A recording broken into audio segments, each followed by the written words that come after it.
ദൈവത്തിൻ്റെ ശ്രേഷ്ഠ നാമം വാഴ്ത്തപ്പെടുമാറാകട്ടെ. ഈ പരിശുദ്ധ ദിവസത്തിനായി ഞാൻ ദൈവത്തെ അധികമായി സ്തുതിക്കുന്നു. ഈ ദിവസം നമുക്ക് ദൈവത്തെ പ്രകാരം ആരാധിപ്പാൻ ദൈവം നമുക്ക് നൽകിയ അവസരത്തിനായി ദൈവത്തിന് സ്തോത്രം കരയറ്റാം. ഈ ദൃശ്യ മാധ്യമത്തിലൂടെ എന്നെ ശ്രദ്ധിക്കുന്ന എല്ലാവർക്കും കർത്താവായ യേശുക്രിസ്തുവിൻ്റെ നാമത്തിൽ സ്നേഹവന്ദനം അറിയിക്കുന്നു. പ്രാർത്ഥനയോടുകൂടി ഈ ആരാധന ആരംഭിക്കാം. സ്നേഹവാനായ സ്വർഗീയ പിതാവേ, നല്ല ദൈവമേ, മനോഹരമായിട്ടുള്ള പരിശുദ്ധ ദിവസത്തിനായി നന്ദിയോടെ നിന്നെ സ്തുതിക്കുന്നു കർത്താവേ. അവിടുത്തെ സന്നിധിയിൽ ഇപ്രകാരം ഞങ്ങൾക്ക് കടന്നു വരുവാൻ അവിടുന്ന് സഹായിച്ചുവല്ലോ. ഞങ്ങളുടെ ജീവിതത്തിൽ ഒരു പരിശുദ്ധ ദിവസം കൂടി ദാനമായി നൽകിയതിനായി സ്തോത്രം. ഈ ദിവസങ്ങളിൽ വ്യത്യസ്തമായിട്ടുള്ള സാഹചര്യങ്ങളിലൂടെ അവിടുന്ന് ഞങ്ങളെ വഴി നടത്തുന്ന വിധങ്ങൾക്കായി സ്തോത്രം ചെയ്യുന്നു. അവിടുത്തെ സന്നിധിയിൽ ചിലവഴിക്കുന്ന നിമിഷങ്ങൾ വേറെ ഏത് നിമിഷങ്ങളെക്കാൾ ശ്രേഷ്ഠമാണ് എന്ന് ഞങ്ങൾ അറിയുന്നു പിതാവേ. അവിടുത്തെ സന്നിധിയിൽ ആരാധനയോടെ, നന്ദിയോടെ, സമർപ്പണത്തോടെ ഞങ്ങൾ കടന്നു വരുന്നു. ഈ ആരാധനയുടെ ആരംഭം മുതൽ അവസാനം വരെയും അവിടുത്തെ കൃപാ സാന്നിധ്യം ഞങ്ങളോട് കൂടെ ഇരിക്കണമേ. വചനം പറയുവാനും വചനം കേൾക്കുവാനും ഞങ്ങളെ ഓരോരുത്തരെയും അവിടുന്ന് ഒരുക്കുമാറാകണമേ. കൃപയാൽ വഴി നടത്തണമേ. പ്രാർത്ഥന കേട്ടതിനായി സ്തോത്രം. സകലവും യേശുവേ അവിടുത്തെ വിലയേറിയ നാമത്തിൽ തന്നെ ആമേൻ. രക്ഷാസൈന്യ പാഠപുസ്തകത്തിൽ 133 ഗാനം, പാപം തീർത്തു രക്ഷിപ്പാൻ യേശുവിൻ്റെ രക്തം മാത്രം. ആ ഗാനം ആരംഭഗാനമായി പാടുന്നു. കൊയറിനോട് ചേർന്ന് നമുക്കും ആ ഗാനത്തിൽ പങ്കുചേരാം.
വേദപുസ്തകത്തിൽ നിന്ന് സങ്കീർത്തനം 91 വായിക്കുവാൻ ആഗ്രഹിക്കുന്നു. അത്യുന്നതൻ്റെ മറവിൽ വസിക്കുകയും സർവശക്തൻ്റെ നിഴലിൻ കീഴിൽ പാർക്കുകയും ചെയ്യുന്നവൻ, യഹോവയെക്കുറിച്ച് അവൻ എൻ്റെ സങ്കേതവും കോട്ടയും ഞാൻ ആശ്രയിക്കുന്ന എൻ്റെ ദൈവവും എന്ന് പറയുന്നു. അവൻ നിന്നെ വേട്ടക്കാരൻ്റെ കെണിയിൽ നിന്നും നാശകരമായ മഹാമാരിയിൽ നിന്നും വിടുവിക്കും. തൻ്റെ തൂവൽ കൊണ്ട് അവൻ നിന്നെ മറയ്ക്കും. അവൻ്റെ ചിറകിൻ കീഴിൽ നീ ശരണം പ്രാപിക്കും. അവൻ്റെ വിശ്വസ്തത നിനക്ക് പരിചയും പലകയും ആകുന്നു. രാത്രിയിലെ ഭയത്തെയും പകൽ പറക്കുന്ന അസ്ത്രത്തെയും ഇരുട്ടിൽ സഞ്ചരിക്കുന്ന മഹാമാരിയെയും ഉച്ചയ്ക്ക് നശിപ്പിക്കുന്ന സംഹാരത്തെയും നിനക്ക് പേടിപ്പാനില്ല. നിൻ്റെ വശത്ത് 1000 പേരും നിൻ്റെ വലതുവശത്ത് 10,000 പേരും വീഴും, എങ്കിലും അത് നിന്നോട് അടുത്തു വരികയില്ല. നിൻ്റെ കണ്ണുകൊണ്ട് തന്നെ നീ നോക്കി ദുഷ്ടന്മാർക്ക് വരുന്ന പ്രതിഫലം കാണും. യഹോവേ, നീ എൻ്റെ സങ്കേതമാകുന്നു, നീ അത്യുന്നതനെ നിൻ്റെ വാസസ്ഥലമാക്കിയിരിക്കുന്നു. ഒരനർത്ഥവും നിനക്ക് ഭവിക്കയില്ല, ഒരു ബാധയും നിൻ്റെ കൂടാരത്തിന് അടുക്കയില്ല. നിൻ്റെ എല്ലാ വഴികളിലും നിന്നെ കാക്കേണ്ടതിന് അവൻ നിന്നെക്കുറിച്ച് തൻ്റെ ദൂതന്മാരോട് കൽപ്പിക്കും. നിൻ്റെ കാൽ കല്ലിൽ തട്ടിപ്പോകാതിരിക്കേണ്ടതിന് അവർ നിന്നെ കൈകളിൽ വഹിച്ചുകൊള്ളും. സിംഹത്തിന്മേലും അണലിമേലും നീ ചവിട്ടും, ബാലസിംഹത്തെയും പെരുമ്പാമ്പിനെയും നീ മെതിച്ചു കളയും. അവൻ എന്നോട് പറ്റിയിരിക്കിയാൽ ഞാൻ അവനെ വിടുവിക്കും. അവൻ എൻ്റെ നാമത്തെ അറിയുകയാൽ ഞാൻ അവനെ ഉയർത്തും. അവൻ എന്നെ വിളിച്ചപേക്ഷിക്കും, ഞാൻ അവന് ഉത്തരമരുളും. കഷ്ടകാലത്ത് ഞാൻ അവനോടുകൂടെ ഇരിക്കും, ഞാൻ അവനെ വിടുവിച്ച് മഹത്വപ്പെടുത്തും. ദീർഘായുസ് കൊണ്ട് ഞാൻ അവന് തൃപ്തി വരുത്തും, എൻ്റെ രക്ഷയെ അവന് കാണിച്ചു കൊടുക്കും. ഈ വായിച്ച വചനങ്ങളാൽ ദൈവം നമ്മെ അധികമായി അനുഗ്രഹിക്കുമാറാകട്ടെ. ആമേൻ. ഈ ദിനങ്ങൾ നമ്മെ സംബന്ധിച്ച് വളരെ അപരിചിതമായിട്ടുള്ള ഒരു സമയമാണ്. നാം ഇതുവരെ പരിചയിച്ചിട്ടില്ലാത്ത ഒരു ജീവിത രീതിയിലൂടെയാണ് നാം കടന്നു പോകുന്നത്. നമ്മുടെ ചുറ്റുപാട് നാം ശ്രദ്ധിക്കുമ്പോൾ പലവിധമായിട്ടുള്ള അനർത്ഥങ്ങൾ, പ്രതിസന്ധികൾ, സഹജീവികളെ നമ്മെ ഓരോരുത്തരെയും കാർന്നു തിന്നുന്ന ഒരു കാലഘട്ടത്തിലാണ് നാം ജീവിക്കുന്നത്. വിശ്വാസികളെ സംബന്ധിച്ച് അല്ലെങ്കിൽ നമുക്ക് ഓരോരുത്തർക്കും പറയുവാൻ കഴിയും, ഈ ദിവസങ്ങളും കടന്നു പോകും, പുതിയ ഒരു നാളെ സംജാതമാകും. ദൈവമക്കൾ എന്നുള്ള നിലയിൽ നാം ആ പ്രത്യാശയോടും വിശ്വാസത്തോടുമാണ് ഈ നാളുകൾ കടന്നു പോകുന്നത്. ദൈവത്തിൻ്റെ അതിപരിശുദ്ധമായിട്ടുള്ള സാന്നിധ്യം, അപ്രകാരമുള്ള അനുഗ്രഹങ്ങൾ, പുതിയ നന്മകൾ, പുതിയ കാലഘട്ടം നമുക്ക് നൽകട്ടെ എന്ന പ്രാർത്ഥനയോടെ നമുക്ക് കാണപ്പെടാം. ദൈവത്തിൻ്റെ അദൃശ്യകരമായിട്ടുള്ള കരങ്ങളിൽ നമ്മെ സമർപ്പിച്ച് നമുക്ക് മുന്നോട്ട് പോകുവാനും ഈ നാളുകളിൽ കഴിയുന്നതാണ്. ഈ ദിവസം ഇപ്രകാരം ഈ സോഷ്യൽ മീഡിയയിലൂടെ നിങ്ങളോട് ചേർന്ന് അല്പസമയം ദൈവവചനം ധ്യാനിക്കുവാൻ എനിക്ക് ലഭ്യമായ അവസരത്തിന് ഞാൻ പ്രത്യേകമായി ദൈവത്തിന് നന്ദി കരേറ്റുന്നു. വേദപുസ്തകം നാം പഠിക്കുമ്പോൾ സങ്കീർത്തന ഭാഗങ്ങൾ വളരെ വിശേഷിക്കപ്പെട്ടതാണ് എന്ന് നമുക്ക് മനസ്സിലാക്കുവാൻ കഴിയുന്നതാണ്. നമ്മുടെ ക്രിസ്തീയ ജീവിതത്തോട് വളരെ ചേർന്ന് നിൽക്കുന്ന ഒരു പുസ്തകമാണ് സങ്കീർത്തനങ്ങൾ. വ്യത്യസ്തമായിട്ടുള്ള സാഹചര്യങ്ങളിൽ നാം അത് വായിക്കുകയും അത് നമുക്ക് സമാധാനവും ആശ്വാസവും പ്രത്യാശയും നൽകുകയും ചെയ്യുന്നവയാണ്.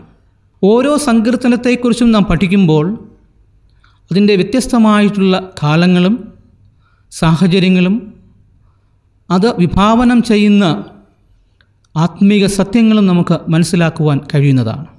അതിലൊന്നാണ് നാം ഇവിടെ വായിച്ച 91 സങ്കീർത്തനം എന്ന് പറയുന്നത്.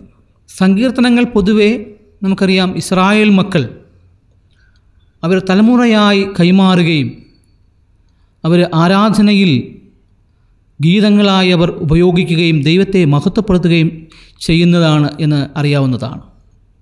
പുതിയ നിയമസഭയും സങ്കീർത്തനം വളരെ വിശേഷിക്കപ്പെട്ടതായി കൈകാര്യം ചെയ്യുകയും വിശ്വാസികൾ എപ്പോഴും സങ്കീർത്തനത്തോടെ ചേർന്ന് നിൽക്കുകയും ചെയ്യുന്നു. 91 സങ്കീർത്തനം നാം പഠിക്കുമ്പോൾ ആ സങ്കീർത്തനത്തെ നമുക്ക് യഹോവയിലുള്ള സമ്പൂർണമായ ആശ്രയം എന്ന് നമുക്ക് മനസ്സിലാക്കുവാൻ കഴിയും. A complete trust in God, പൂർണ്ണമായി ദൈവത്തിൽ ആശ്രയിക്കുക. അതോടൊപ്പം നാം അത് വായിക്കുമ്പോൾ ജീവിതത്തിൻ്റെ വ്യത്യസ്തമായിട്ടുള്ള തലങ്ങളിൽ മാറ്റമില്ലാത്തവനായ ദൈവത്തെ നമുക്കതിൽ കാണുവാനായി കഴിയും. ദൈവം ഒരിക്കലും തൻ്റെ വാഗ്ദാനങ്ങളിൽ നിന്ന്, തൻ്റെ സാമീപ്യത്തിൽ നിന്ന് മാറുകയില്ല എന്ന് സങ്കീർത്തനം പഠിക്കുമ്പോൾ നമുക്ക് മനസ്സിലാക്കുവാൻ കഴിയുന്നതാണ്. എന്താണ് മനുഷ്യ ജീവിതം? വാട്ട് ഈസ് ഹ്യൂമൻ ലൈഫ് എന്നുള്ള ചോദ്യത്തിന് നമുക്ക് സാമാന്യമായി ഉത്തരം പറയാൻ കഴിയും, ജീവിതം ഒരു യാത്രയാണ്. Life is a journey. കുറച്ചുകൂടി നമുക്ക് പറയാൻ കഴിയും, life is a journey from life to death. അത് ജനനത്തിൽ നിന്ന് മരണത്തിലേക്കുള്ള ഒരു യാത്രയാണ്. എന്നാൽ ദൈവജനത്തെ സംബന്ധിച്ച് എന്താണ് മനുഷ്യജീവിതം എന്നുള്ളതിനെക്കുറിച്ച് ചിന്തിക്കുമ്പോൾ ആദ്യമായി നമുക്ക് പറയുവാനായി കഴിയുന്നത് അത് അനിശ്ചിതത്വത്തിൽ നിന്ന് അനശ്വരതയിലേക്കുള്ള നിത്യതയിലേക്കുള്ള ഒരു യാത്രയാണ്. A journey from uncertainty to the eternity. ദൈവമക്കൾക്ക് പ്രകാരം ഒരു വലിയ പദവി നൽകപ്പെട്ടിരിക്കുന്നു. ഈ യാത്രയിൽ നമ്മെ സംബന്ധിച്ച് നമുക്ക് കരണീയമായിട്ടുള്ളത് ദൈവത്തിലുള്ള സമ്പൂർണമായ ആശ്രയമാണ്. എന്നാൽ എന്താണ് ഇന്നത്തെ മനുഷ്യൻ്റെ ജീവിത സാഹചര്യങ്ങൾ? അവൻ്റെ താല്പര്യങ്ങൾ എന്താണ്? ഒരുപക്ഷെ നാം പറഞ്ഞതിൽ നിന്ന് വളരെ വിഭിന്നമായിട്ടുള്ളൊരു കാഴ്ചയാണ് നമുക്കവിടെ കാണുവാൻ കഴിയുന്നത്. ആധുനിക ജീവിതത്തിൻ്റെ എല്ലാ സുഖസൗകര്യങ്ങളും വേണം എന്ന് ആഗ്രഹിക്കുന്ന ഒരു തലമുറയാണ് ഇന്ന് നമുക്ക് കാണുവാൻ കഴിയുന്നത്. ആരെയും അതിൽ നിന്ന് മാറ്റി നിർത്തുവാൻ കഴിയില്ല എന്നുള്ളതാണ് സത്യമായിട്ടുള്ള കാര്യം. അതുകൊണ്ട് തന്നെ എപ്പോഴും നാം മാർക്കറ്റൈസേഷനും കമ്പോളവൽക്കരണം തുടങ്ങിയ കാര്യങ്ങളെക്കുറിച്ച് ചിന്തിക്കുകയും അത് പഠിക്കുവാൻ സമയം വേർതിരിക്കുകയും ചെയ്യാറുണ്ട്.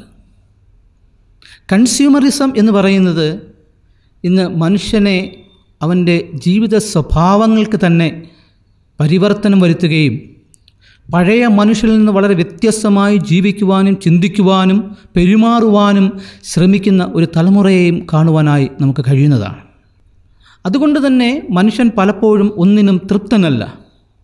അസംതൃപ്തിയും നിരാശയും അവനിൽ കടന്നു വരുന്നത് നമുക്ക് കാണുവാനായി കഴിയും. ഒരുപക്ഷെ ആവശ്യങ്ങൾ നേടിയെടുക്കുവാൻ ഭക്തിയെപ്പോലും ഉപയോഗിച്ചുകൊണ്ടിരിക്കുന്ന മനുഷ്യരുടെ കാലഘട്ടമാണ് ഇന്ന് നമുക്ക് കാണുവാൻ കഴിയുന്നത്. അതുകൊണ്ട് തന്നെ മനുഷ്യൻ പലപ്പോഴും യാതനാപൂർവമായിട്ടുള്ള വളരെ പ്രയാസം നിറഞ്ഞതായിട്ടുള്ള ജീവിതയാത്രയിലൂടെ മുന്നോട്ട് പോകേണ്ടതായിട്ടുള്ള അവസരങ്ങൾ കടന്നു വരുന്നത് നമുക്ക് കാണുവാനായി കഴിയും. ഒരുപക്ഷെ നാം ചിന്തിക്കുമ്പോൾ ഇന്ന് നാം കടന്നു പോകുന്ന മഹാമാരികൾ, ദുരന്തങ്ങൾ, മറ്റ് പ്രകൃതിക്ഷോഭങ്ങൾ ഇവയുടെയൊക്കെയും റൂട്ടിനെ നാം പരിശോധിക്കുമ്പോൾ മനുഷ്യൻ്റെ ഇപ്രകാരമുള്ള ദൈവഹിതത്തിന് അപ്പുറമായിട്ടുള്ള പ്രവർത്തനത്തിൻ്റെ ഫലമാണെന്നൊരു പക്ഷേ നമുക്ക് പറയേണ്ടതായി വരുന്നതാണ്. അതിൽ നാം എന്താണ് മനസ്സിലാക്കേണ്ടത്? ദൈവം നമുക്കായി നൽകിയിരിക്കുന്ന വിശ്വാസത്തിൽ ഊന്നി നമുക്കായി നൽകപ്പെട്ടിരിക്കുന്ന അനുഗ്രഹങ്ങളെ മനസ്സിലാക്കി അവയെ സ്വീകരിച്ച് ദൈവസന്നിധിയിൽ സമർപ്പണത്തോടെ അവനിൽ ആശ്രയിച്ച് മുന്നോട്ട് പോകണം എന്നുള്ളതാണ്. 91 സങ്കീർത്തനം ദൈവത്തിലുള്ള പൂർണ്ണമായ ആശ്രയം ഒരു വ്യക്തിക്ക്, ഒരു വിശ്വാസിക്ക് എന്താണ് നൽകുന്നത് എന്ന് നമ്മെ പഠിപ്പിക്കുന്നു. ഈ സങ്കീർത്തനത്തെ നമുക്ക് 3 ഭാഗങ്ങളായി വിഭജിക്കുവാൻ കഴിയും. 1-2 വാക്യങ്ങൾ. അതിന് നമുക്ക് പ്രകാരം പറയാൻ കഴിയുന്നതാണ് ആ ഭാഗത്തെ the complete trust in God. ദൈവത്തിലുള്ള പൂർണ്ണമായ ആശ്രയം. ഞാൻ നേരത്തെ പറഞ്ഞിട്ടുള്ളൂ, ഒരു ദൈവവൈതലിനെ സംബന്ധിച്ച് അവൻ ഏറ്റവും കരണീയമായിട്ടുള്ളത് തൻ്റെ സൃഷ്ടാവായിട്ടുള്ള ദൈവത്തിൽ പൂർണ്ണമായി ആശ്രയിക്കുക എന്നുള്ളതാണ്. സമ്പൂർണമായ ഒരു വിശ്വാസം അതിന് ആവശ്യമാണ്. ഏത് പ്രതിസന്ധിയും ജീവിതത്തിൽ കടന്നു വരുമ്പോൾ, ഏത് കണ്ണുനീരിൻ്റെ അവസ്ഥകളും ജീവിതത്തിൽ കടന്നു വരുമ്പോൾ സർവശക്തനായ ദൈവം സമീപസ്ഥനാണെന്ന് മനസ്സിലാക്കി അവനിൽ പൂർണ്ണമായി ആശ്രയം വയ്ക്കുമ്പോൾ ഒരു ദൈവപൈതലിന് ശക്തമായി മുന്നോട്ട് പോകുവാൻ സാധ്യമായി തീരും. ജീവിതത്തിൻ്റെ കടുപ്പമേറിയ യാഥാർത്ഥ്യങ്ങളിലൂടെ കടന്നു പോകുന്ന മനുഷ്യന് സർവശക്തനായ ദൈവമായ നിഴലിൻ കീഴിൽ പാർക്കുമ്പോൾ പരിപൂർണനായി സമാധാനത്തോടെ മുന്നോട്ട് പോകുവാനായി സാധ്യമായി തീരും. ഒരിക്കൽ ഒരു സംഘം ആളുകൾ കപ്പൽ യാത്ര നടത്തുകയായിരുന്നു. അവർ വളരെ സന്തോഷത്തോടുകൂടി യാത്ര തുടർന്നു. കപ്പലിൽ എല്ലാവിധമായിട്ടുള്ള സുഖസൗകര്യങ്ങളും ഉണ്ടായിരുന്നു. വളരെ സന്തോഷത്തോടെ ഉള്ള യാത്ര. കടൽ പ്രക്ഷുബ്ധമായതുകൊണ്ട് എല്ലാവരും വളരെയേറെ ഭയപ്പെട്ടു. എന്താണ് സംഭവിക്കുവാൻ പോകുന്നത് എന്ന് അവർക്കൊരു ലക്ഷ്യവുമില്ലായിരുന്നു. എന്നാൽ ഇതിൻ്റെ എല്ലാം ഇടയിൽ ഒരു ബാലൻ മാത്രം വളരെ ശാന്തമായി ആ കപ്പലിൽ ഉറങ്ങുന്നത് അവരെല്ലാം കണ്ടു. എന്താണ് ഞങ്ങളെല്ലാവരും ഇത്രമാത്രം ഭയത്തോടു കൂടി കാണപ്പെട്ടിട്ടും ബാലൻ മാത്രം വളരെ ശാന്തമായി ഉറങ്ങുന്നത് എന്നവർ ചിന്തിച്ചു. അവർ അവനോട് ചോദിച്ചു, ഈ കടൽ ഇത്രമാത്രം പ്രക്ഷുബ്ധമായിരിക്കുകയും കപ്പൽ ഛേദമുണ്ടാകുവാൻ ഒരു പക്ഷേ സാധ്യത ഉള്ളതൊക്കെ നീ അറിയുന്നില്ലയോ? എന്താണ് നീ വളരെ ശാന്തനായി യാതൊരു പേടിയുമില്ലാതെ ഉറങ്ങുന്നത്? അപ്പോൾ ആ ബാലൻ അവരോട് മറുപടി പറഞ്ഞത്, my father is the captain of the ship, so I don't have any fear about this. ഈ കപ്പലിലെ കപ്പിത്താൻ എൻ്റെ പിതാവാണ്, അതുകൊണ്ട് തന്നെ എനിക്കതിനെക്കുറിച്ച് യാതൊരു വിധമായിട്ടുള്ള ഭയവുമില്ല, അതുകൊണ്ടാണ് ഞാൻ ശാന്തമായി ഉറങ്ങുന്നത്. ഈ തരത്തിലുള്ള ഒരു സമർപ്പണമാണ് ദൈവമക്കൾക്ക് ആവശ്യമായിട്ടുള്ളത്. സമ്പൂർണമായി കർത്താവിൽ ആശ്രയിക്കുക. അവൻ നമ്മെ പരിപാലിക്കുവാൻ മതിയായവനാണ്. അടുത്തതായി 3 മുതൽ 13 വരെയുള്ള ഭാഗങ്ങൾ ഈ സങ്കീർത്തനത്തിൻ്റെ ഏറ്റവും പ്രധാന ഭാഗമെന്ന്, അല്ലെങ്കിൽ അതിൻ്റെ ബോഡി എന്ന് നമുക്ക് പറയാൻ കഴിയുന്ന ഒന്നാണ്. അവിടെ നിന്ന് എന്താണ് നമുക്ക് മനസ്സിലാക്കുവാൻ കഴിയുന്നത്? ആ ഭാഗം നാം വായിക്കുമ്പോൾ നമ്മോട് ചോദിക്കുന്ന ഒരു ചോദ്യം അതിൽ നിന്ന് നമുക്ക് മനസ്സിലാക്കുവാൻ കഴിയുന്നതാണ്. നമ്മെ നടത്തുന്ന ദൈവത്തെക്കുറിച്ച് എന്ത് സാക്ഷ്യമാണ് നമുക്കുള്ളത്? അല്ലെങ്കിൽ നമുക്ക് പറയാൻ കഴിയും, how can we testify about the situation? എങ്ങനെ നമുക്ക് ഈ സാഹചര്യത്തെക്കുറിച്ച് സാക്ഷിക്കുവാൻ കഴിയും? ഇവിടെ സങ്കീർത്തനക്കാരൻ താൻ അനുഭവിക്കുന്ന സന്തോഷം, താൻ അനുഭവിക്കുന്ന സമാധാനം, അത് മറ്റുള്ളവരോട് പങ്കുവയ്ക്കുന്നത് നമുക്ക് കാണുവാനായി കഴിയും. ഇവിടെ വായിക്കുന്നു, ദൈവം തൻ്റെ ജനത്തെ മഹാമാരിയിൽ നിന്ന് വിടുവിക്കുവാൻ മതിയായവനാണ്. ഒരുപക്ഷെ സിംഹത്തെപ്പോലെയും പെരുമ്പാമ്പിനെ പോലെയും ശക്തവും ഭയപ്പെടുത്തുന്നതുമായിരിക്കാം നാം അഭിമുഖീകരിക്കുന്ന പ്രതിസന്ധികൾ. എന്നാൽ അതിനെയെല്ലാം മറികടക്കുവാൻ ദൈവത്തിലുള്ള വിശ്വാസത്താൽ, സമർപ്പണത്താൽ സാധ്യമാണ്. അവനാകുന്ന നിഴലിൻ കീഴിൽ നാം പാർക്കുമ്പോൾ അവൻ നമുക്ക് സങ്കേതമായി മാറുകയാണ്, അവൻ നമുക്ക് കോട്ടയായി മാറുകയാണ്. അതിനെക്കുറിച്ച് സങ്കീർത്തനക്കാരൻ തൻ്റെ വായനക്കാരോട് പങ്കുവയ്ക്കുന്നത് നമുക്ക് കാണുവാനായി കഴിയും. ഇവിടെ ഒരു പ്രധാനപ്പെട്ട ഒരു വനിതയെക്കുറിച്ച് എനിക്ക് വായിക്കുവാൻ കഴിഞ്ഞു. ലൊറൈൻ ഫുസ്കോ എന്നാണ് അവരുടെ പേര്. വിശ്വാസ ചരിത്രത്തിൽ വളരെ ധീരയായ ഒരു വനിതയായിരുന്നു അവർ. അവരെ സംബന്ധിച്ച് ചിന്തിക്കുമ്പോൾ വളരെ മാരകമായ ക്യാൻസർ രോഗം അവരുടെ തലച്ചോറിനെ ബാധിച്ചു. അവർ വളരെ നിരാശയായി ആ രോഗം അവരുടെ ശരീരത്തെ ആകമാനം കീഴ്പ്പെടുത്തുകയുണ്ടായി. അവരുടെ ശരീരത്തിൽ കണ്ണും നാവുമൊഴിച്ച്, അധരവുമൊഴിച്ച് ബാക്കിയൊന്നും ചലനമില്ലാത്ത സാഹചര്യത്തിലായിരുന്നു. വളരെ നിരാശാജനകമായിട്ടുള്ള ഒരു സന്ദർഭമായിരുന്നു അവരുടെ ജീവിതത്തിൽ കടന്നു വന്നത്. എന്നാൽ ഇത്രമാത്രം ഭീകരമായ അവസ്ഥയിലൂടെ അവർ കടന്നു പോയപ്പോഴും തൻ്റെ കുടുംബത്തെയും ഭർത്താവിനെയും എപ്പോഴും ആശ്വസിപ്പിക്കുകയും വളരെ പ്രസന്നവതയായി അവർ കാണപ്പെടുകയും ചെയ്യുന്ന ഒരു അനുഭവമായിരുന്നു. ആ സാഹചര്യം മറ്റുള്ളവർക്ക് പ്രചോദനം നൽകുവാൻ പര്യാപ്തമായിരുന്നു. ലൊറൈൻ ഫുസ്കോ ഒരിക്കൽ ആശുപത്രിയിൽ അഡ്മിറ്റായി.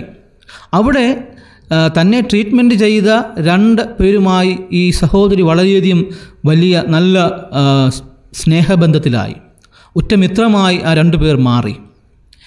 ഈ സ്ത്രീ, അല്ലെങ്കിൽ ലൊറൈൻ ഫുസ്കോയുടെ വിശ്വാസവും നിരന്തരമായ പ്രാർത്ഥനയും ഈ 2 പേരുടെയും മനസ്സിനെ ആകർഷിക്കുകയുണ്ടായി. ഈ 2 പേരെ സംബന്ധിച്ച് അവർ ദൈവവുമായി യാതൊരു ബന്ധവുമുള്ള ആയിരുന്നില്ല, ക്രിസ്തുവിനെ അറിയാത്തവരായിരുന്നു. എന്നാൽ ഇത്ര മരണകരമായിട്ടുള്ള അവസ്ഥയിലും വളരെ സന്തോഷത്തോടും പ്രത്യാശയോടും പ്രാർത്ഥനയിലും വിശ്വാസത്തിലും സാക്ഷീകരണത്തിലും കൂടെ മുന്നോട്ട് പോകുന്ന ആ ലൊറൈൻ ഫുസ്കോയെ കണ്ടപ്പോൾ ക്രിസ്തുവിലുള്ള സ്നേഹം എത്രയാണെന്ന് അവർക്ക് മനസ്സിലാക്കുവാൻ കഴിയുകയും അവസാനം ആ 2 വ്യക്തികൾ അവരെ ദൈവസന്നിധിയിൽ സമർപ്പിക്കുകയും ചെയ്തു എന്ന് വായിക്കുവാൻ കഴിഞ്ഞു. എത്ര വലിയ സാക്ഷ്യമാണ് ഈ സഹോദരി തൻ്റെ ജീവിതത്തിലൂടെയും ഒരുപക്ഷെ തൻ്റെ ക്ലേശകരമായിട്ടുള്ള പ്രതിസന്ധി നിറഞ്ഞ അവസ്ഥയിലും മറ്റുള്ളവർക്ക് കാണിച്ചു കൊടുക്കുന്നത് എന്ന് നമുക്ക് മനസ്സിലാക്കുവാൻ കഴിയുന്നതാണ്. ഒരു വിശ്വാസിയെ സംബന്ധിച്ച് ഒരുപക്ഷെ പ്രതിസന്ധികൾ, പ്രയാസങ്ങൾ, മഹാമാരികൾ, കഷ്ടതകൾ ഒക്കെ കടന്നു വരാം. എന്നാൽ അതിൻ്റെ മധ്യത്തിലും എങ്ങനെ കർത്താവിനെ സാക്ഷീകരിക്കണമെന്നുള്ളതിന് അവർ മാതൃകയായിരുന്നു. നമ്മുടെ ജീവിതം എപ്രകാരമാണ്? നമ്മുടെ സാക്ഷ്യം എങ്ങനെയുള്ളതാണ്? സങ്കീർത്തനക്കാരൻ പറയുന്നു, എന്നോട് പറ്റിയിരിക്കുന്നവനെ ഞാൻ വിടുവിക്കും. കർത്താവിനോട് പറ്റിയിരിക്കുമ്പോൾ അവൻ നമ്മെ വിടുവിക്കുവാൻ മതിയായവനാണ്. അവനോട് ചേർന്ന് നാം ജീവിക്കുമ്പോൾ അവൻ നമ്മെ വിടുവിക്കുകയും അത് അനേകർക്ക് സാക്ഷ്യമായി തീരുവാൻ പര്യാപ്തമാകുകയും ചെയ്യും. വാക്യം 14 മുതൽ 16 വരെയുള്ള ഭാഗങ്ങൾ, ഇത് ഈ സങ്കീർത്തനത്തിൻ്റെ കൺക്ലൂഷനാണ് എന്ന് നമുക്കൊരു പക്ഷേ പറയുവാൻ കഴിയും. ഇവിടെ നമുക്ക് കാണുവാൻ കഴിയുന്നത് ദൈവത്തിൻ്റെ വാഗ്ദാനങ്ങളാണ്. ആ ഭാഗങ്ങളിലൂടെ നാം കടന്നു പോകുമ്പോൾ നമുക്ക് ചില വാക്കുകൾ പ്രത്യേകമായി പറയുവാൻ കഴിയും. ഉയർത്തും, ഉത്തരമരുളും, കൂടെയിരിക്കും, ദീർഘായുസ് നൽകും, രക്ഷ നൽകും. ദൈവം നമുക്ക് വാഗ്ദാനങ്ങൾ നൽകുന്നവനാണ്. എന്നാൽ അവൻ വാഗ്ദത്തങ്ങളിൽ വിശ്വസ്തനാണ് എന്നുള്ളതാണ് ഏറ്റവും ശ്രേഷ്ഠമായിട്ടുള്ളത്. നമുക്കറിയാം, മനുഷ്യർ സാധാരണ പലവിധമായിട്ടുള്ള വാഗ്ദാനങ്ങൾ നൽകാറുണ്ട്. എന്നാൽ പലപ്പോഴും അത് പൂർത്തീകരണത്തിൽ എത്തുന്നുണ്ടോ എന്നുള്ളത് നാം ചിന്തിക്കേണ്ടതാണ്. എന്നാൽ ദൈവം അതിൽ നിന്ന് വ്യത്യസ്തനാണ്. അവൻ വാഗ്ദാനങ്ങളിൽ നിന്ന് ഒരിക്കലും മാറ്റമില്ലാത്തവനാണ്. അവനെ അറിയുന്നവരെ അവൻ ഉയർത്തുവാൻ മതിയായവനാണ്. അവനെ വിളിച്ചപേക്ഷിക്കുന്നവർക്ക് അവൻ ഉത്തരമരുളുവാൻ മതിയായവനാണ്. ദീർഘായുസ്സിനാൽ തൃപ്തി വരുത്തുവാൻ മതിയായവനാണ്. അവൻ ഓരോ നാളും നമ്മോട് കൂടെ ഇരിക്കുന്നവനാണ്. മഹാനായ വില്യം ബൂത്തിൻ്റെ ശ്രേഷ്ഠമായിട്ടുള്ള ഒരു പ്രസ്താവന നമുക്കെല്ലാവർക്കും പരിചയമുള്ളതാണ്. God's promises are true if you believe it. ദൈവത്തിൻ്റെ വാഗ്ദാനങ്ങൾ അത് വാസ്തവമാണ്, നിശ്ചയമാണ് നിങ്ങൾ വിശ്വസിക്കുന്നുവെങ്കിൽ. ഇവിടെ അപ്രകാരം ദൈവത്തിൻ്റെ വാഗ്ദാനങ്ങളിൽ ഉറച്ചു വിശ്വസിച്ച് പ്രാർത്ഥിച്ച ഒരു വ്യക്തിയെ നമുക്ക് കാണുവാനായി കഴിയും. 2 രാജാക്കന്മാർ 20-ാം അധ്യായം 3-ാം വാക്യം വായിക്കുമ്പോൾ ഹിസ്കിയാവിൻ്റെ ശ്രേഷ്ഠമായിട്ടുള്ള പ്രാർത്ഥന നമുക്കറിയാൻ കഴിയുന്നതാണ്. ഇങ്ങനെയാണ് അദ്ദേഹം പ്രാർത്ഥിച്ചത്: അയ്യോ യഹോവേ, ഞാൻ വിശ്വസ്തയോടും ഏകാഗ്ര ഹൃദയത്തോടും കൂടെ തിരുമുൻപിൽ നടന്നു, നിനക്ക് പ്രസാദമുള്ളത് ചെയ്തിരിക്കുന്നു എന്ന് ഓർക്കണമേ എന്ന് പറഞ്ഞു ഏറ്റവും കരഞ്ഞു. തുടർന്നുള്ള ഭാഗങ്ങളിൽ നാം വായിക്കുമ്പോൾ നമുക്ക് മനസ്സിലാക്കാൻ കഴിയും, ദൈവം ഹിസ്കിയാവിൻ്റെ പ്രാർത്ഥന കേട്ട് അവൻ്റെ ആവശ്യത്തിൽ കൂടെയിരുന്നു. നാം വിളിച്ചപേക്ഷിക്കുമ്പോൾ നമുക്ക് ഉത്തരമരുളുന്നവനായ ഒരു ദൈവമാണ് നമ്മോട് കൂടെയുള്ളത്. നമ്മുടെ ജീവിതത്തെ ദൈവസന്നിധിയിൽ പൂർണ്ണമായി അർപ്പിക്കുവാനായി കഴിയുമോ? നമ്മുടെ ആവശ്യങ്ങളെ ദൈവസന്നിധിയിൽ അർപ്പിച്ച് നമുക്ക് കരയുവാനായി കഴിയുമോ? നമുക്ക് നൽകുന്ന അനുഗ്രഹങ്ങളെ ഓർത്ത് ദൈവസന്നിധിയിൽ നന്ദി പറയുവാനായി കഴിയുമോ? ആ സർവശക്തനായ ദൈവത്തിൻ്റെ നിഴലിൻ കീഴിൽ നമുക്ക് പാർക്കുവാനായി സാധ്യമായി തീരുമോ? അവൻ നമ്മെ അനുഗ്രഹിക്കുവാൻ മതിയായവനാണ്. ആധുനിക ലോകം എന്തെല്ലാം നേടിയാലും ചില സന്ദർഭങ്ങളിൽ ഇതുപോലെയുള്ള മഹാമാരിയെയും പ്രകൃതിക്ഷോഭങ്ങളെയും ഒന്ന് മുൻകൂട്ടി പലപ്പോഴും കാണുവാനും ശരിയായി വിലയിരുത്തുവാനും കഴിയുകയില്ല. കാരണം അവയൊന്നും മനുഷ്യൻ്റെ ഹിതങ്ങൾക്ക് യോഗ്യമായിട്ടുള്ളതല്ല. മനുഷ്യന് അവയൊന്നും അടക്കി നിർത്തുവാനും സാധ്യമല്ല. ഈ ലോകത്തിൻ്റെ നാഥനായിട്ടുള്ള ദൈവത്താൽ കഴിയാത്തതായിട്ടുള്ള യാതൊന്നുമില്ല. എന്നാൽ ആ ദൈവസന്നിധിയിൽ നമുക്ക് പൂർണ്ണമായി അർപ്പിക്കുവാനായി സാധ്യമായി തീരുമോ? ഞാൻ ഈ ധ്യാനത്തിൻ്റെ ആദ്യം പറഞ്ഞതുപോലെ വിശ്വാസത്തോടെ നമുക്ക് ചിന്തിക്കുവാൻ കഴിയും, പറയുവാൻ കഴിയും, ഈ നാളുകളും കടന്നു പോകും. സന്തോഷത്തിൻ്റെയും സമാധാനത്തിൻ്റെയും പ്രത്യാശയുടെയും നാളിനെ പുണരുവാനായി നമുക്ക് സാധ്യമായി തീരും. നാം വിശ്വാസത്തോടുകൂടെ, ആശ്രയത്തോടുകൂടെ, സമർപ്പണത്തോടുകൂടെ അവൻ്റെ സന്നിധിയിൽ വരുന്നുവെങ്കിൽ അവൻ നമ്മെ അനുഗ്രഹിക്കുവാൻ മതിയായവനാണ്. രക്ഷാസൈന്യ പാഠപുസ്തകത്തിലെ 237-ാമത്തെ ഗാനം ഈ ശുശ്രൂഷയുടെ സമാപന ഗാനമായി നമുക്ക് ചേർന്ന് പാടാം. ഈ ഗാനം കൊയർ ആലപിക്കുമ്പോൾ പ്രിയ സഹോദരങ്ങളെ, പ്രിയപ്പെട്ടവരെ, പ്രാർത്ഥനയോടുകൂടി ഈ ഗാനത്തിൽ പങ്കുചേരാം. ഒരു പ്രാവശ്യം കൂടി ദൈവസന്നിധിയിൽ നമ്മെ തന്നെ സമർപ്പിക്കാം. ഈ ഗാനത്തിൻ്റെ വരികൾ ഇങ്ങനെയാണ് പറയുന്നത്: എൻ ദൈവമേ ഇതാ നിൻ സമീപേ, അങ്ങനെ ചേർപ്പതോ ക്രൂശായാലും അന്നും ഞാൻ പാടിയിടും, എൻ ദൈവമേ ഇതാ, എൻ ദൈവമേ ഇതാ നിൻ സമീപേ.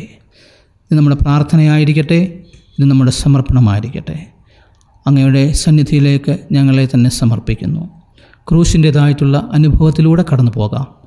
എന്നാൽ സമീപസ്ഥനായ കർത്താവിൻ്റെ സാന്നിധ്യം ക്രൂശുകളെ അതിജീവിക്കുവാൻ പര്യാപ്തമാണ്. ദൈവമേ, അതിനായി ഞങ്ങൾ അങ്ങയെ സ്തുതിക്കുന്നു. നമുക്ക് ഈ ഗാനത്തിൻ്റെ ചരണങ്ങൾ ചേർന്ന് പാടാം.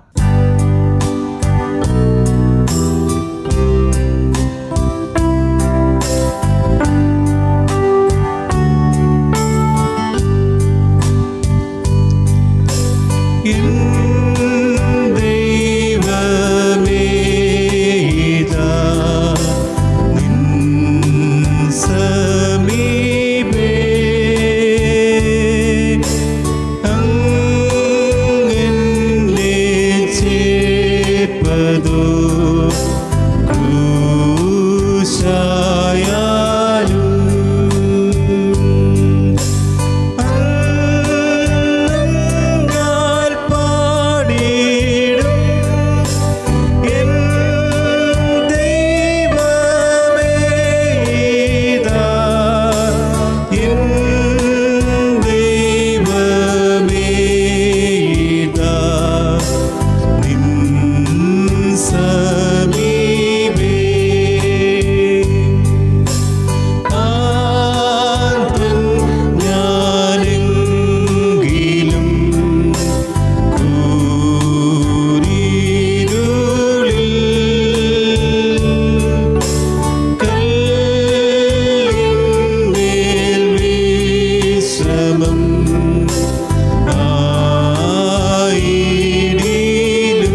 സ്നേഹവനായ സ്വർഗീയ പിതാവേ, നല്ല ദൈവമേ, ഈ മനോഹരമായിട്ടുള്ള പരിശുദ്ധ ദിവസത്തിനായി നന്ദിയോടെ സ്തോത്രം. അവിടുത്തെ സന്നിധിയിൽ കർത്താവേ, ഇപ്രകാരം ഞങ്ങൾക്ക് കടന്നു വരുവാൻ അവിടുന്ന് സഹായിച്ചുവല്ലോ. ഞങ്ങളുടെ ജീവിതത്തിൽ ഒരു ദിവസം കൂടി അങ്ങേ സ്തുതിപ്പാൻ ഈ പരിശുദ്ധ ദിവസം വേർതിരിച്ചുവല്ലോ. ഞങ്ങളുടെ ചുറ്റുപാടുകളിലേക്ക് ഞങ്ങൾ നോക്കുമ്പോൾ ഈ നാളുകൾ കർത്താവേ ഞങ്ങൾക്കൊട്ടും ആശ്വാസകരമായിട്ടുള്ള ഒന്നല്ല. എങ്കിലും കർത്താവേ, ഞങ്ങളെ അവിടുന്ന് നടത്തുന്ന വിധങ്ങൾക്കായി നന്ദിയോടെ സ്തോത്രം ചെയ്യുന്നു. ജീവിതത്തിൻ്റെ പരിവർത്ത യാഥാർത്ഥ്യങ്ങളിലൂടെ ഞങ്ങൾ കടന്നു പോകുമ്പോൾ അവിടുന്ന് ഞങ്ങൾക്ക് സമീപസ്ഥനാണ്. അവിടുന്ന് ഞങ്ങളെ പരിപാലിക്കുവാൻ മതിയായവനാണ്. അങ്ങയുടെ നിഴലിൻ കീഴിൽ പാർക്കുന്നവർ ഒരു നാളും ലജ്ജിതരായിത്തീരാതെ ശക്തിയായി മുന്നോട്ട് പോകുവാൻ സാധ്യമായിത്തീരും. അങ്ങ് ഞങ്ങൾക്ക് കോട്ടയും കാവലുമാണ് എന്ന് ഞങ്ങൾ അറിയുന്നു. ദൈവമേ, ഘോരമായിട്ടുള്ള അവസ്ഥകളിലൂടെ ഞങ്ങൾ കടന്നു പോകാം. സിംഹത്തിന്മേലും അണലിമേലും ചവിട്ടുമെന്ന് വചനം ഓർപ്പിക്കുമ്പോൾ അതിനെ മറികടക്കുവാൻ ദൈവത്തിൻ്റെ സാമീപ്യം ഞങ്ങളോടുകൂടെ ഉണ്ട് എന്ന് ഞങ്ങളെ ഓർപ്പിക്കുന്നതിനായി സ്തോത്രം ചെയ്യുന്നു. ഞങ്ങൾ അങ്ങയോട് പറ്റിയിരിക്കുന്ന പിതാവേ, അവിടുന്ന് ഞങ്ങളോട് കൂടെ ഇരിക്കണമേ. അവിടുന്ന് ഞങ്ങളെ വഴി നടത്തണമേ. അവിടുന്ന് ഞങ്ങളെ പരിപാലിക്കണമേ. ഞങ്ങൾ അങ്ങയിൽ പൂർണ്ണമായി ആശ്രയം വെച്ചുകൊണ്ട് മുന്നോട്ട് പോകുവാൻ അവിടുന്ന് ഞങ്ങളെ സഹായിക്കണമേ. ഞങ്ങളുടെ ക്രിസ്തീയ ജീവിതത്തിൽ എന്ത് സാക്ഷ്യമാണ് ഞങ്ങൾ മറ്റുള്ളവർക്ക് പകർന്നു നൽകുന്നെന്ന് ഒരു പ്രാവശ്യം കൂടി ഞങ്ങൾ ചിന്തിക്കുവാൻ അവിടുന്ന് ഞങ്ങളെ ഒരുക്കിയതിനായി സ്തോത്രം ചെയ്യുന്ന കർത്താവേ. ദൈവമേ, മനുഷ്യർ പലവിധമായിട്ടുള്ള വാഗ്ദാനങ്ങൾ ഞങ്ങൾക്ക് നൽകാം. എന്നാൽ വാഗ്ദത്തങ്ങളിൽ വിശ്വസ്തനായ ദൈവസന്നിധിയിലേക്ക് ഞങ്ങൾ കടന്നു വരുന്നു പിതാവേ. ഈ ദിവസം കർത്താവേ, ഒരു പ്രാവശ്യം കൂടി അവിടുത്തെ സന്നിധിയിൽ പൂർണ്ണമായി ഞങ്ങളെ തന്നെ സമർപ്പിക്കുന്നു. ദൈവമേ, ഈ ദൃശ്യമാധ്യമത്തിലൂടെ വചനം കേട്ട് ഒരു പ്രാവശ്യം കൂടി ദൈവസന്നിധിയിൽ സമർപ്പിച്ച് പ്രാർത്ഥിക്കുന്ന എല്ലാ നിൻ്റെ മക്കളെയും അവിടുന്ന് അനുഗ്രഹിക്കണമെന്ന് പ്രാർത്ഥിക്കുന്നു. ഞങ്ങളുടെ ചുറ്റുപാടുകൾക്കായി പ്രാർത്ഥിക്കുന്നു പിതാവേ. പ്രത്യേകിച്ച് മഹാമാരിയുടെ പലവിധമായിട്ടുള്ള പ്രതിസന്ധികളിലൂടെ കടന്നു പോകുന്നവർക്ക് വേണ്ടി ഞങ്ങൾ പ്രാർത്ഥിക്കുന്നു. ദൈവമേ കർത്താവേ, ഈ നാളുകളിൽ ആതുര സേവന രംഗത്ത് വളരെ ശക്തമായി പ്രവർത്തിക്കുന്ന നിൻ്റെ മക്കളെ ഓർത്ത് പ്രാർത്ഥിക്കുന്നു. പോലീസ് സേനയ്ക്ക് വേണ്ടി പ്രാർത്ഥിക്കുന്നു. ഗവൺമെൻറ്റിലെ എല്ലാവിധമായിട്ടുള്ള പ്രവർത്തനങ്ങളെയും അവിടുത്തെ സന്നിധിയിൽ സമർപ്പിക്കുന്നു. ഭരണകൂടങ്ങൾക്കായി പ്രാർത്ഥിക്കുന്നു പിതാവേ. സഭകൾക്കായി പ്രാർത്ഥിക്കുന്നു. സംഘടനകൾക്കായി പ്രാർത്ഥിക്കുന്നു പിതാവേ. എല്ലാവരെയും അവിടുന്ന് അനുഗ്രഹിക്കുമാറാകണമേ. ദൈവമേ, ഈ സമയത്ത് വലിയൊരു രക്ഷാസനത്തിന് വേണ്ടി പ്രാർത്ഥിക്കുന്നു. അതിൻ്റെ എല്ലാ ശുശ്രൂഷകളെയും അവിടുത്തെ വാഴ്ത്തി അനുഗ്രഹിക്കണമേ. ഞങ്ങളുടെ സംസ്ഥാനത്തിന് വേണ്ടി പ്രാർത്ഥിക്കുന്നു. വിവന്യ സംസ്ഥാനാധിപനെയും TPWM-നെയും ഓർത്ത് പ്രാർത്ഥിക്കുന്നു. ചീഫ് സെക്രട്ടറിയെയും TSWM-നെയും ഓർത്ത് പ്രാർത്ഥിക്കുന്നു പിതാവേ. അവരുടെ സേവനങ്ങൾക്കായി നന്ദിയോടെ നിന്നെ സ്തുതിക്കുന്നു. എല്ലാ ശുശ്രൂഷകരെയും എല്ലാ നേതൃത്വത്തെയും ഞങ്ങൾ ഓർത്ത് പ്രാർത്ഥിക്കുന്നു. വിശ്വാസ സമൂഹത്തിന് വേണ്ടി പ്രാർത്ഥിക്കുന്നു. യുവജനങ്ങൾക്ക് വേണ്ടി പ്രാർത്ഥിക്കുന്നു. കുഞ്ഞുങ്ങൾക്ക് വേണ്ടി പ്രാർത്ഥിക്കുന്നു. ദൈവമേ, ഈ ദിവസം കർത്താവെ അനുഗ്രഹമാക്കി നൽകിയതിനായി സ്തോത്രം. തുടർന്നുള്ള ദിവസങ്ങൾ കർത്താവെ ഞങ്ങളുടെ വ്യക്തിപരമായ കുടുംബപരമായ എല്ലാ കാര്യാദികളും ഞങ്ങൾ ഇടപെടുമ്പോൾ ദൈവത്തിൻ്റെ അദൃശ്യകരമാകുന്ന കരം ഞങ്ങളോട് കൂടെ ഇരിക്കണമേ. കൃപയാൽ അവിടുന്ന് വഴി നടത്തണമേ. പ്രാർത്ഥന കേട്ടതിനായി സ്തോത്രം. സകലമാനവും മഹത്വം തിരുമേനിയെടുക്കണം. സകലവും യേശുവേ അവിടുത്തെ വിലയേറിയ നാമത്തിൽ തന്നെ. ആമേൻ. ആശീർവാദം.